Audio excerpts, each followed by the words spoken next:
বীৰ লাচিত সেনাৰ নেতা মানসজ্যোতি চেতিয়াৰ ৰহস্যজনক মৃত্যুৰ প্ৰসংগ। বীৰ লাচিত সেনাৰ এজাহাৰৰ ভিত্তিত বৰ্তমানলৈকে 10 অভিযুক্তৰ 5গৰাকীক আটক আৰক্ষীৰ। আটাইকেইগৰাকীক বিহুবৰৰ পৰা আটক।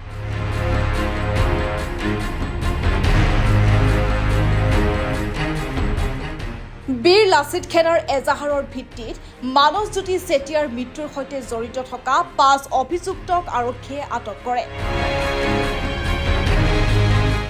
মানসজ্যোতি চেতিয়াৰ মৃত্যুৰ তদন্ত সঠিক আৰু বিজ্ঞানসন্মতভাৱে কৰিবলৈ শিৱসাগৰৰ জ্যেষ্ঠ আৰক্ষী অধীক্ষকৰ নেতৃত্বত SIT গঠন কৰা হয়। শিৱসাগৰৰ বিহুবৰৰ প্ৰজাবস্তিত বীৰ লাচিত সেনাৰ কৰ্মী মানসজ্যোতি চেতিয়াৰ ৰহস্যজনক মৃত্যুক লৈ অসম আৰক্ষীয়ে তদন্ত অধিক তীব্ৰ কৰি তুলিছে। মুখ্যমন্ত্ৰী ডক্টৰ হিমন্ত বিশ্ব শৰ্মাৰ নিৰ্দেশৰ পিছতে ঘটনাটো গুৰুতৰ সহকাৰে লৈ আৰক্ষীয়ে তদন্ত আগবঢ়াইছে। এই ঘটনাক লৈ বিহুবৰ আৰক্ষী থানাত 10/26 নম্বৰত এটা গোচৰ ৰুজু কৰা হৈছে। ভাৰতীয় ন্যায় সংহিতাৰ 103(1) আৰু 3(5) ধাৰাত গোচৰটো ৰুজু কৰা হৈছে। শিৱসাগৰৰ SSP পাপৰি চেতিয়াৰ নেতৃত্বত তদন্ত চলি আছে আৰু তেওঁ নিজেই ঘটনাস্থলী পৰিদৰ্শন কৰিছে। বীৰ লাচিত সেনাৰ এজাহাৰৰ ভিত্তিত বৰ্তমানলৈকে 10 অভিযুক্তৰ 5গৰাকীক আটক কৰিছে আৰক্ষীয়ে। আটাইকেইগৰাকীক বিহুবৰৰ পৰা আটক কৰা হৈছে আৰু আটকাধীন লোক কেইগৰাকী হৈছে আবিদুৰ ৰহমান, চেলিমা বেগম, সাবেৰা বেগম, চেলিমুৰ ৰহমান আৰু আনোৱাৰা বেগম। যিহেতু শৃংখল চলিহাই দাবী উত্থাপন কৰিছে যে 9গৰাকীক ধৰক আৰু 4গৰাকীক এনকাউণ্টাৰ কৰক। বাংলাদেশী কেইটাই আক্ৰমণ কৰিছে, আমি প্ৰত্যাক্ৰমণ দিবই লাগিব, উচিত প্ৰত্যুত্তৰ দিয়া হ'ব। আৰক্ষী প্ৰশাসনে ইতিমধ্যে জোৰদাৰ কৰিছে তদন্ত।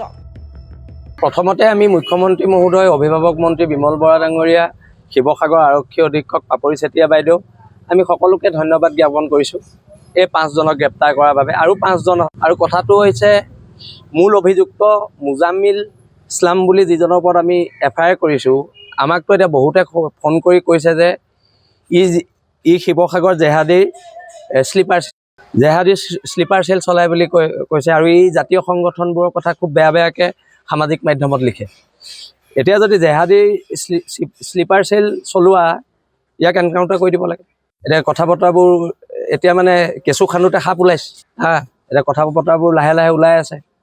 আৰু এতিয়া কথাটো হৈছে ইমিডিয়েট গ্ৰেপ্তাৰ কৰিব লাগে গোটেইকেইজনকে, কিন্তু মোৰ যিবোৰ কাম ই শিৱসাগৰত কৰি আছে, ইয়াকো গ্ৰেপ্তাৰ কৰিব লাগে আৰু ইয়াক এনকাউণ্টাৰ কৰি দিব লাগে বুলি আমাক তাৰ ঘৰৰ ওচৰৰ মানুহে যোনে তোনে কৈছে। আৰু বিভিন্ন অপৰাধজনিত কাৰবাৰবোৰতো জড়িত।